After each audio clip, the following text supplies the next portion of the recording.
82. ülkem Çin Halk Cumhuriyeti'ne hoş geldiniz. Tekel bayindeki tek çalışan da bu arkadaş. Gerçekten Çin dünyanın geleceği mi? Şu sanat eserine bakar mısınız arkadaşlar? Bu geldi.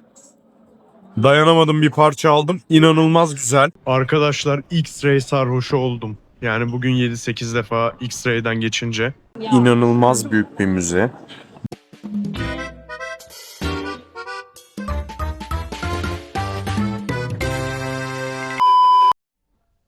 ...82. ülkem Çin Halk Cumhuriyeti'ne hoş geldiniz arkadaşlar. Sevgiler, saygılar. Uzun bir yolculuğun sonucunda buraya geldim.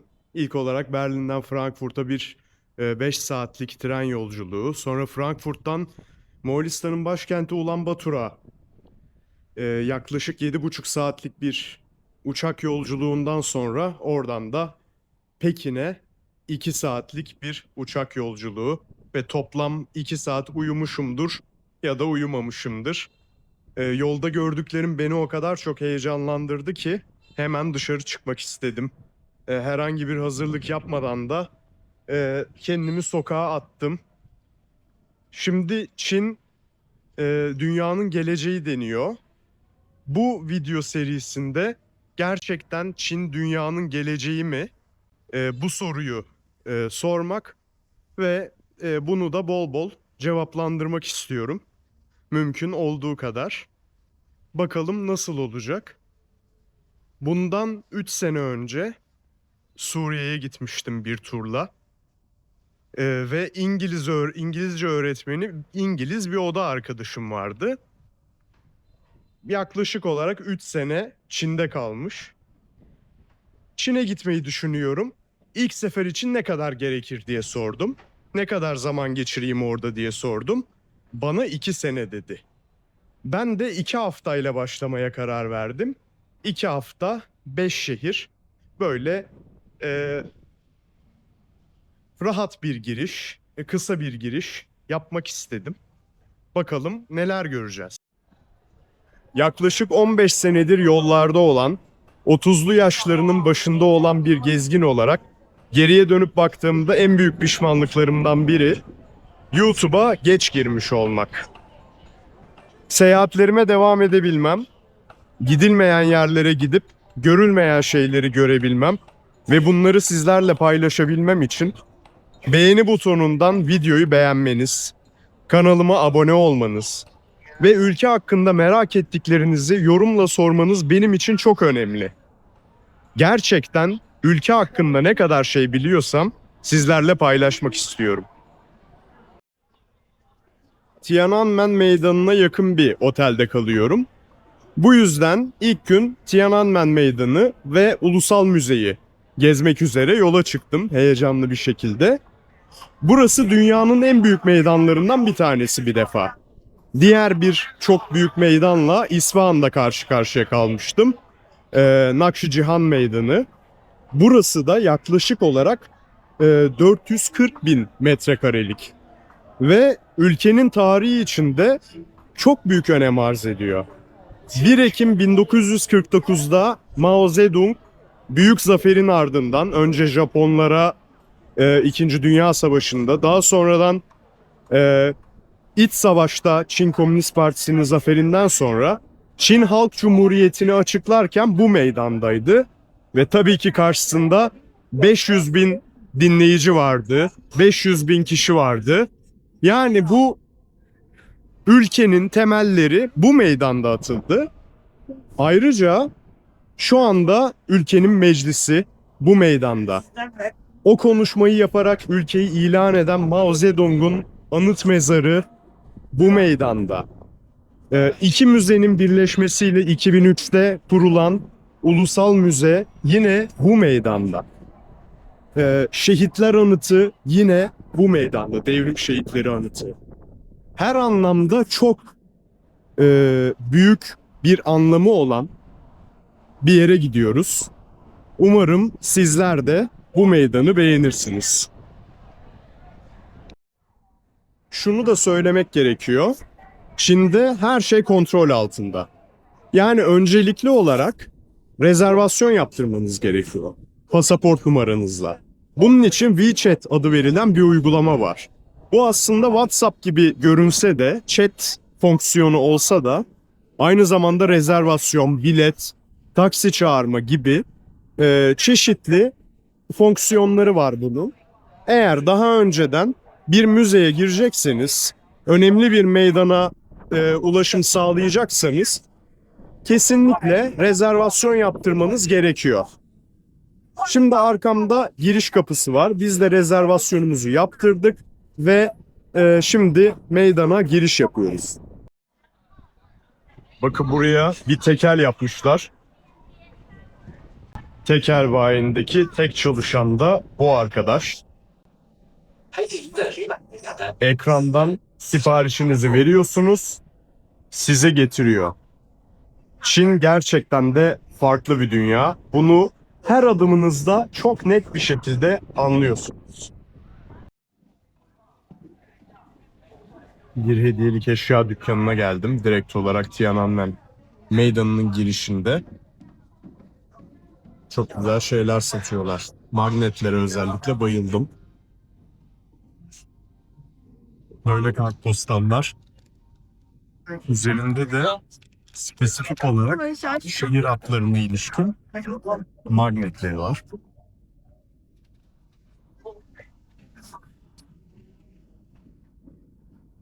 Burada içeride de göreceğimiz mozaiklere ilişkin yine çok şık hediyelik eşyalar var. Çinlilerin hediyelik eşyadan da anladıkları kesin. Pul biriktirenler de burayı bayağı severler bence. Buraya ilişkin özel basım pullar.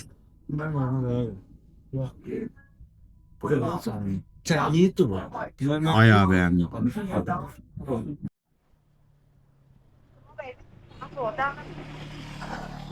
Meydana böyle görkemli bir kapıdan giriş yapıyorsunuz.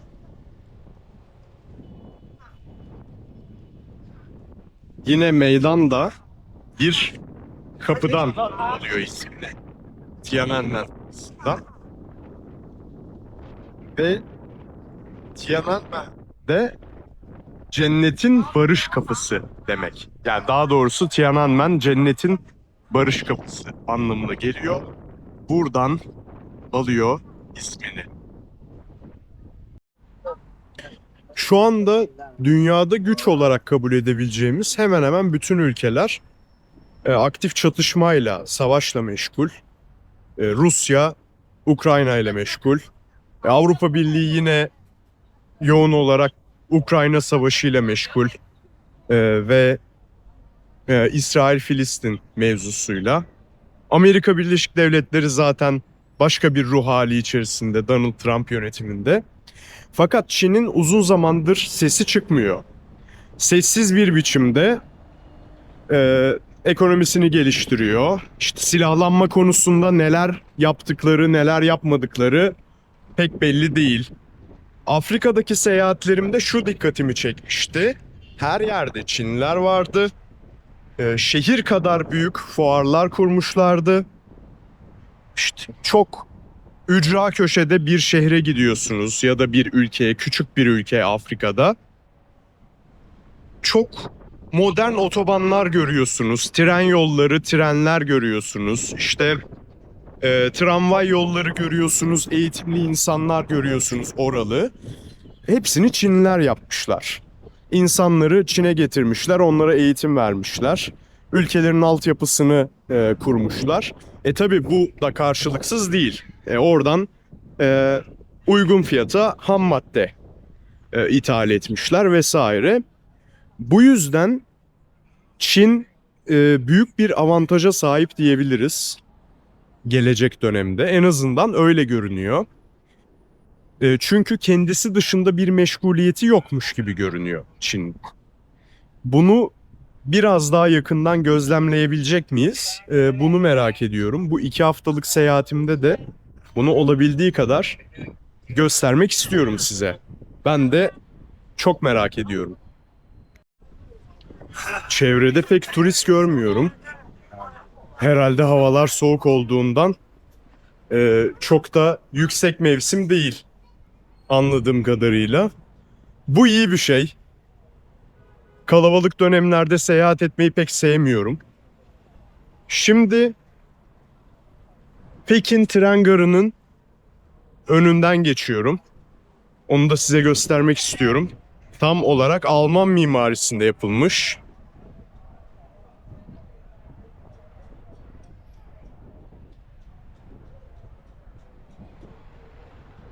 Yani şuradaki yazıları kaldırsanız, Almanya'da bir tren garını ziyaret ediyoruz deseniz, inanırım kesinlikle.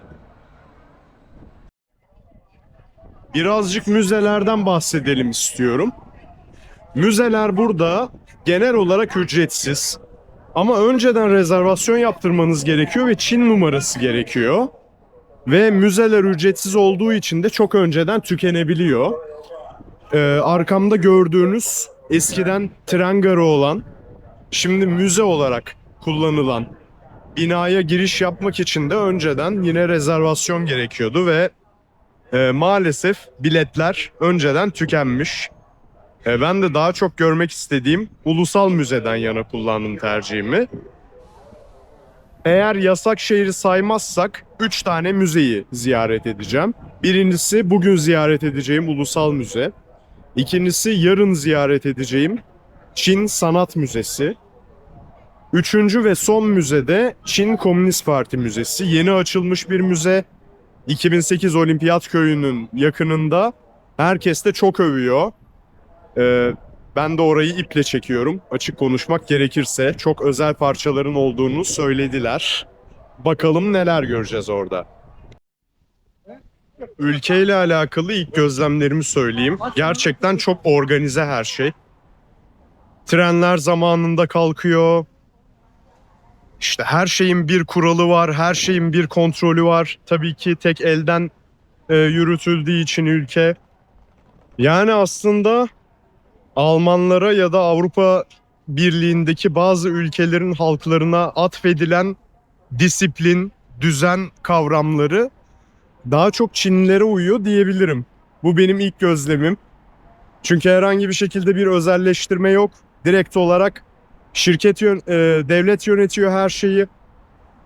Almanya'da Deutsche Bahn'ın yani devlet demiryollarının devredilmesinden sonra ticari amaçla hareket edildiği için trenler düzenli olarak kalkmıyor mesela. İşte yine özelleştirmelerin yaşandığı sektörlerde aksamalar söz konusu oluyor. Fakat burada öyle bir şey söz konusu değil.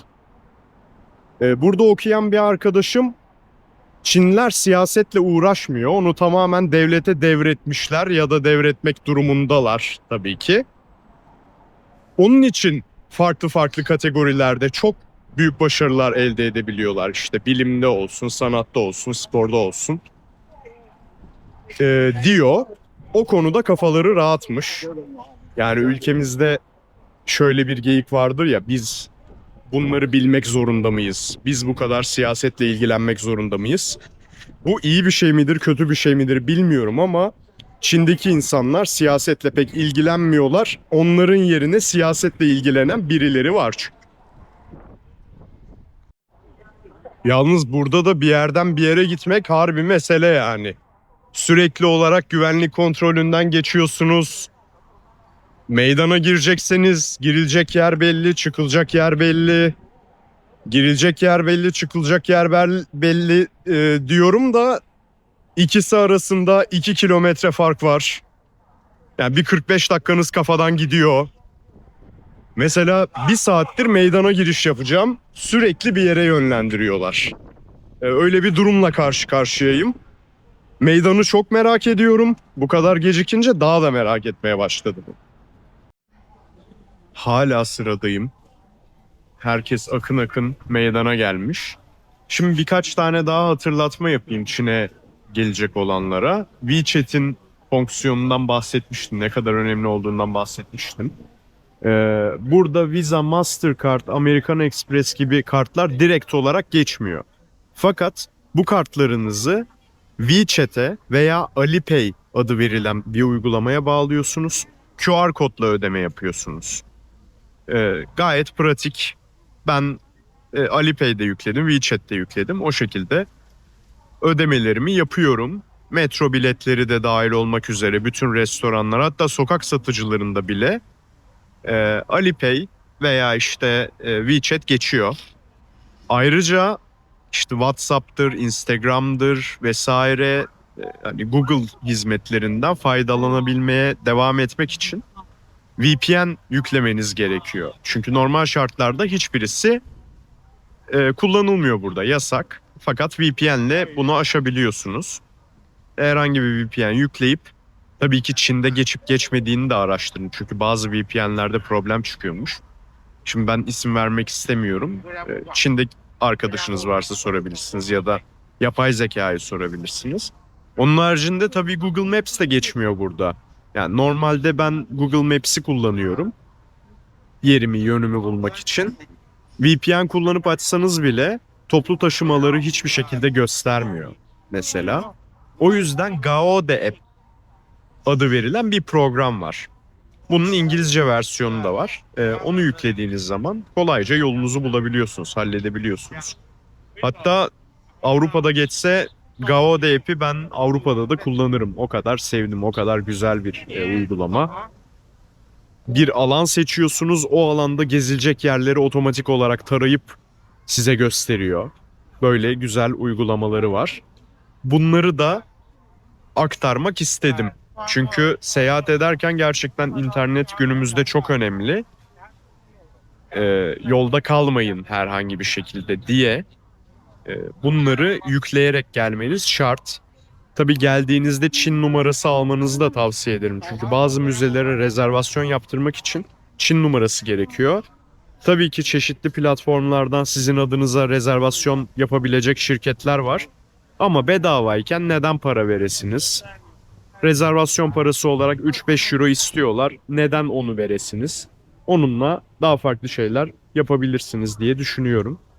Yeme içmenin de uygun olduğunu gördüm.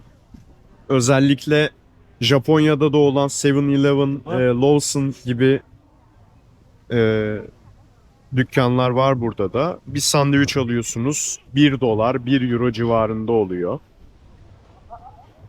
İçecekler yine uygun. Akşam Pekin ördeği yiyeceğiz. Bakalım orada piyasa nasıl?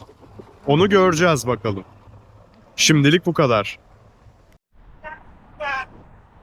Arkadaşlar 1,5 saatlik bekleyiş ve güvenlik aramalarından, taramalarından sonra şükür kavuşturana diyorum.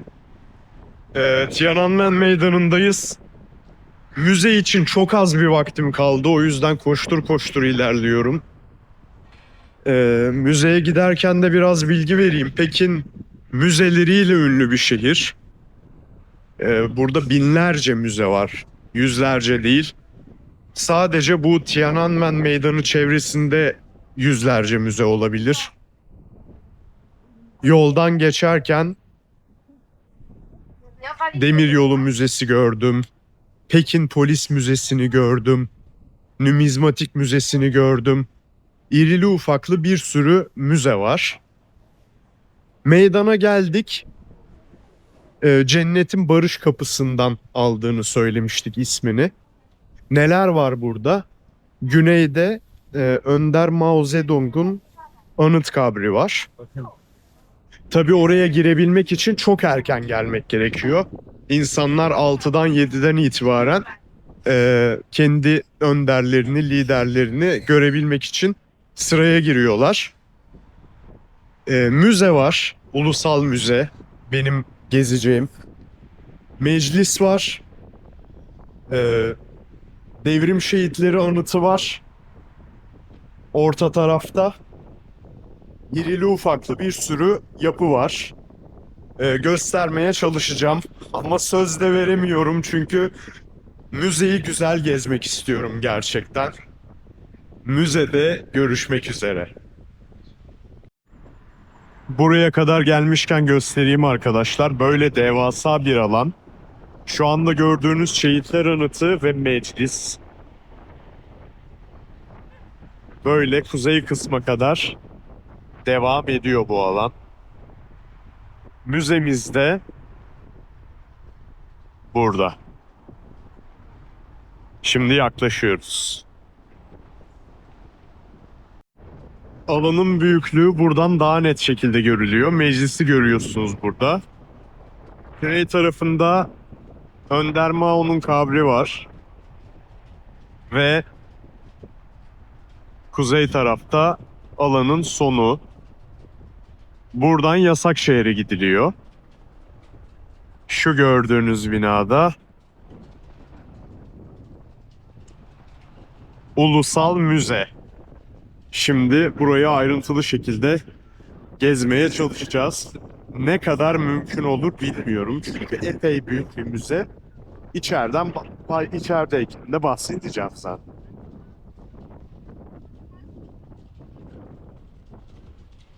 Arkadaşlar X-Ray sarhoşu oldum. Yani bugün 7-8 defa X-Ray'den geçince.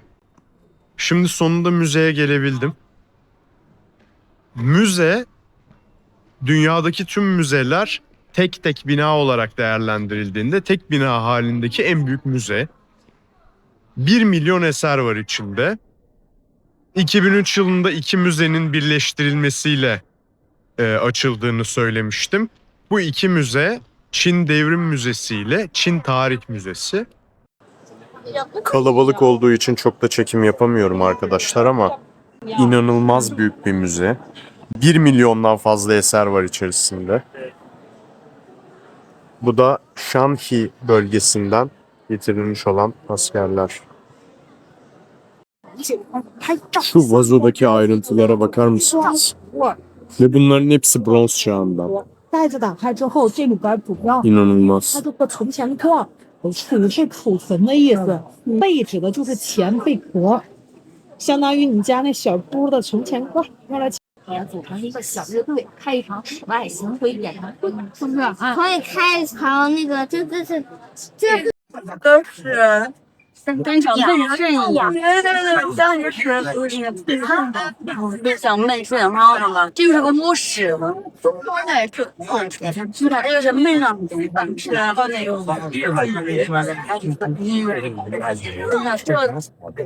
那这。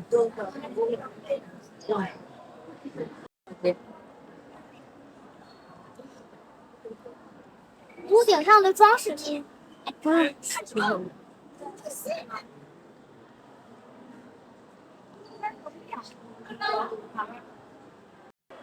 Hediyelik eşya olarak düşündükleri şeye bakar mısınız? Phoenix tacı bu.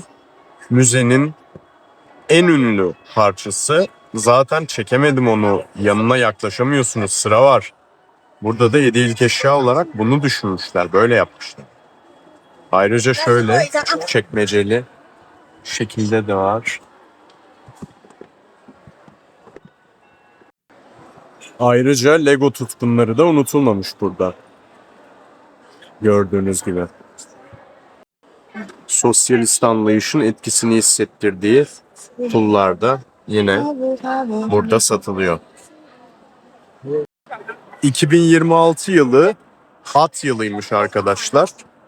Bu yüzden atlarla alakalı bir köşe de ayrılmış. Müzenin mağazasında. Evet, müzeden çıktık. Daha doğrusu zorla attılar bizi. Gerçekten vakit yetirmek mümkün değil. Bir tam gününüzü ayırsanız çok rahat ayırırsınız. 2 gün ayırsanız 2 günde ayırırsınız. Sadece antik Çin bölümünü gezebildim ve hayran kaldım.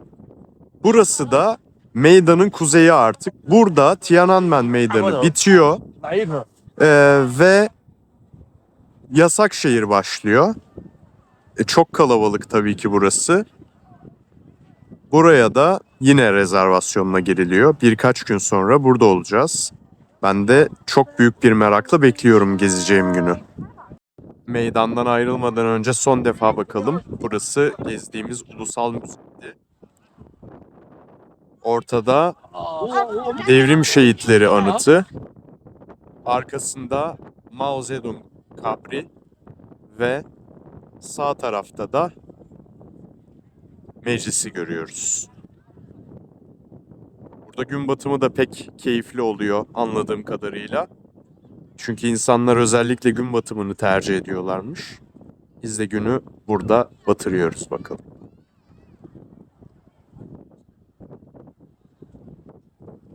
bu gördüğümüz yerden itibaren yasak şehir başlıyor. Birkaç gün sonra orada olacağız.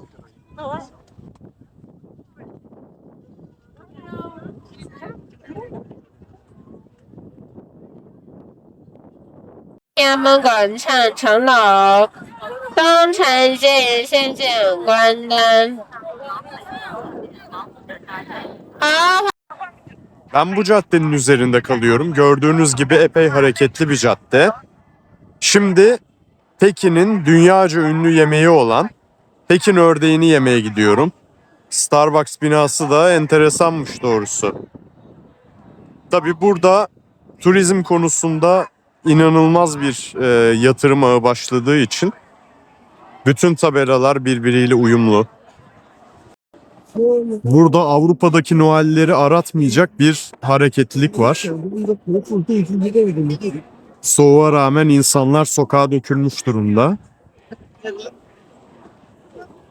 Her taraf capcanlı. Gezmesi şimdiden çok keyifli bir şehir Pekin. Böyle tatlı bir dükkana girdim.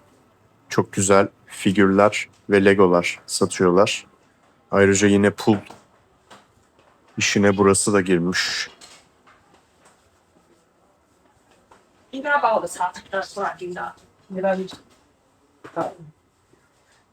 Böyle tatlı şeyler var.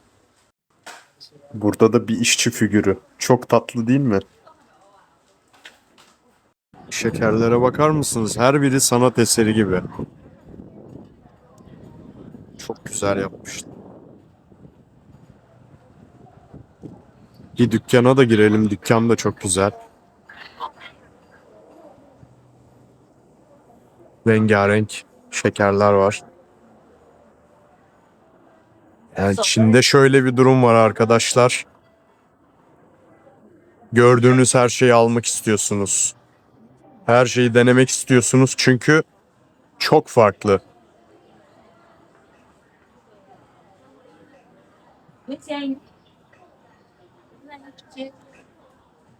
Sunum işinde abartanlar da bugün.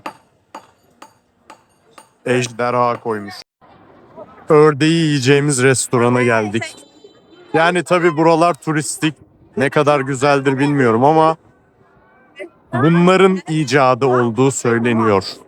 Pekin ördeğinin. Yani ilk defa böyle restoranda onlar yaptı. Evet, iyidir herhalde yani. Çünkü böyle banka veznesi gibi numara verdiler. Bekliyoruz sıranın gelmesini. Şimdi böyle beklentiyi de artırıyorlar.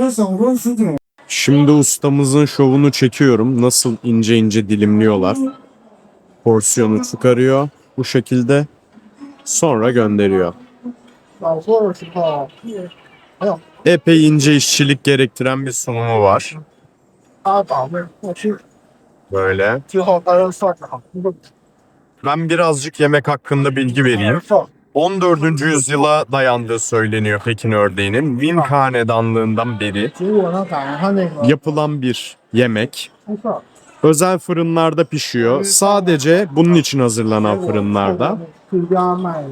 Ki dışı çıtır, içi yumuşak kalabilsin. Böyle gerçekten sanat eseri gibi ince ince döner gibi kıyıyorlar. Böyle porsiyon oluştuğunda da garson hanımefendi alıyor, götürüyor. Biz de deneyeceğiz, bakalım beğenecek miyiz? Menü de baya menü. 1864'ten beri yapıyormuş burası. Ayrıca Michelin listelerine de girmiş. Yani tabii Çince yazdığı için ne olduğunu anlamıyorum ama Michelin'le bir alakası var yani. Bizim burada bakacağımız direkt olarak Pekin ördeği. Nedir? Gerçekten hiçbir fikrim yok. Mutlaka çok güzeldir hepsi ama şuna bakar mısınız? Şuna bakın ya. Bunlardan da söyleyebilirim valla.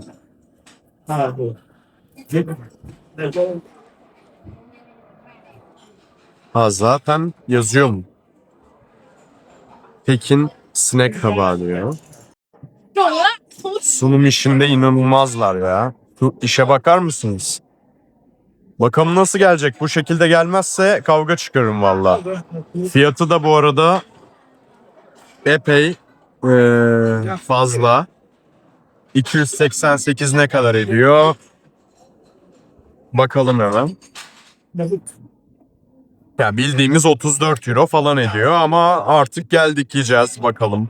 Tadını göreceğiz. Bulaşıkları da bu arkadaş alıyor. Robotumuz. Tabii şaşırmadık. Çin'de her yerde robot var. Bir Japonya'dan daha fazla bence kullanımı. Evet, hazırlanışını tekrar çekmek istedim.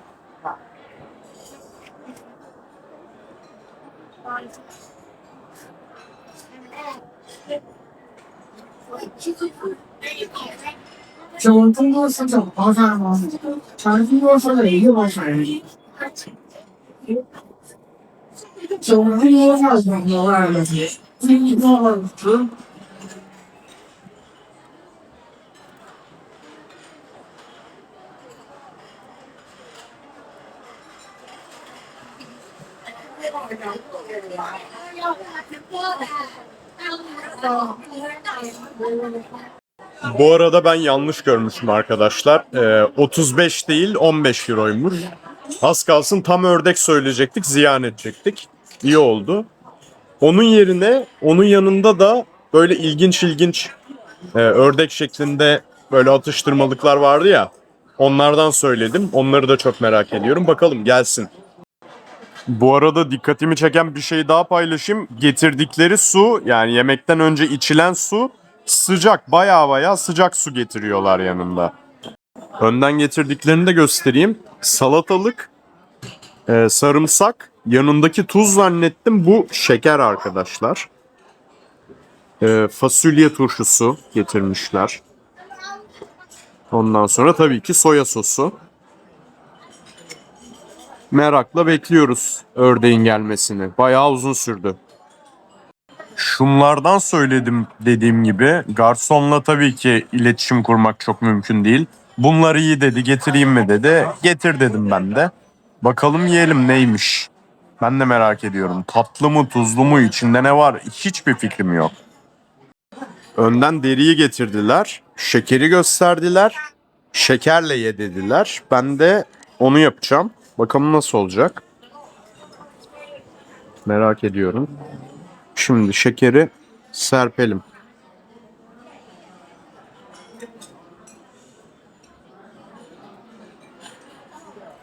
Çubuklarımızı alalım.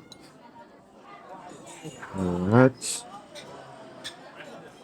Bakalım nasılmış. Oo. Gerçekten muazzam. Hani ben böyle bir şey yemedim.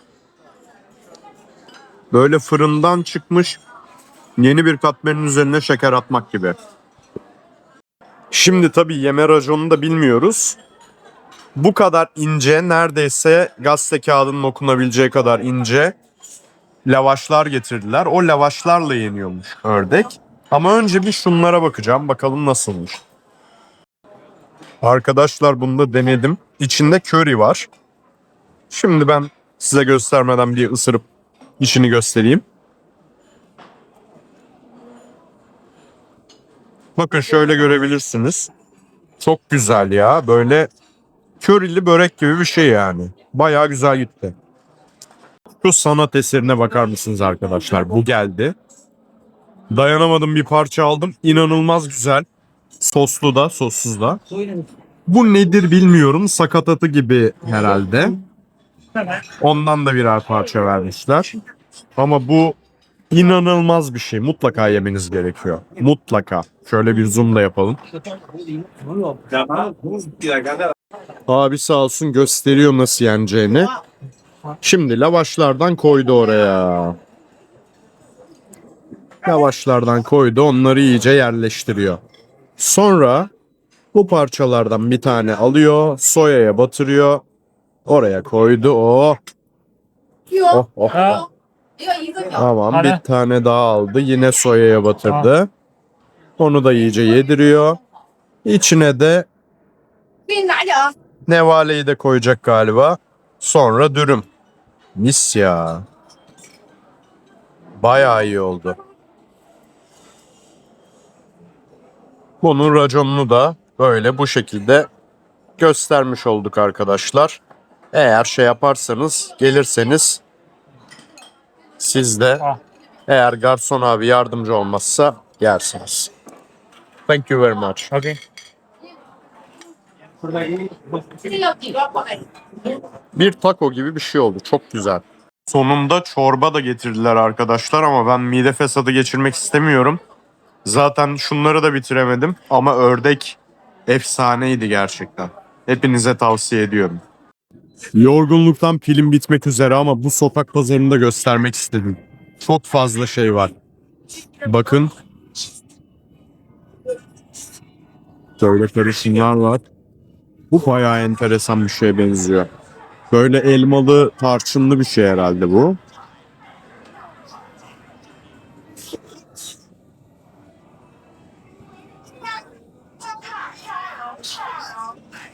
Atmosfer inanılmaz arkadaşlar. Heyecanlanmamak mümkün değil. Bakın şurada da çeşitli şekerlemeler koymuşlar.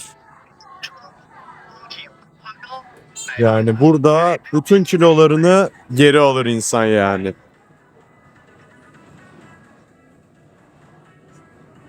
Burada zaten şişler.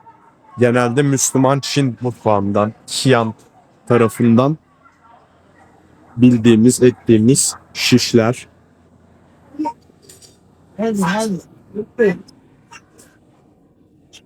Birlikte gezmeye devam edelim. Burada ilginç soslarla yemekler.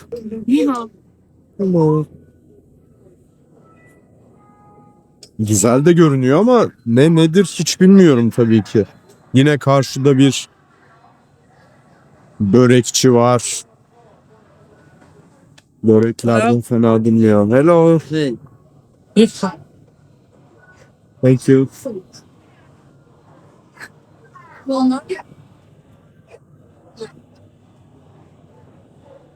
O kadar çok şey var ki insan ne yiyeceğini şaşırır yani gerçekten.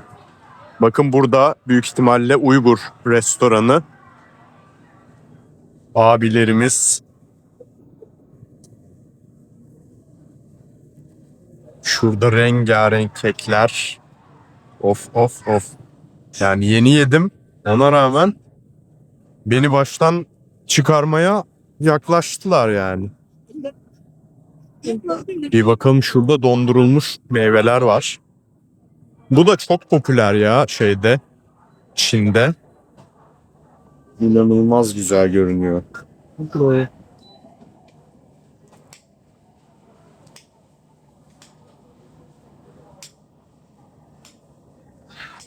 Bence sizin de canınız çekti.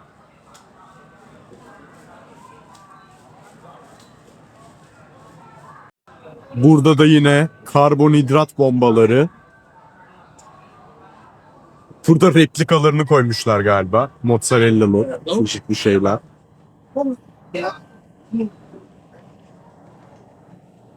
Çin mutfağını bilen aydınlatabilir mi? Burada biz neler gördük?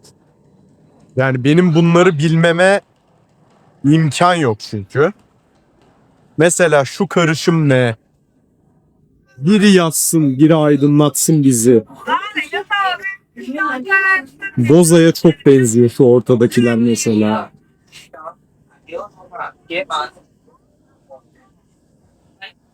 Yine şu işler.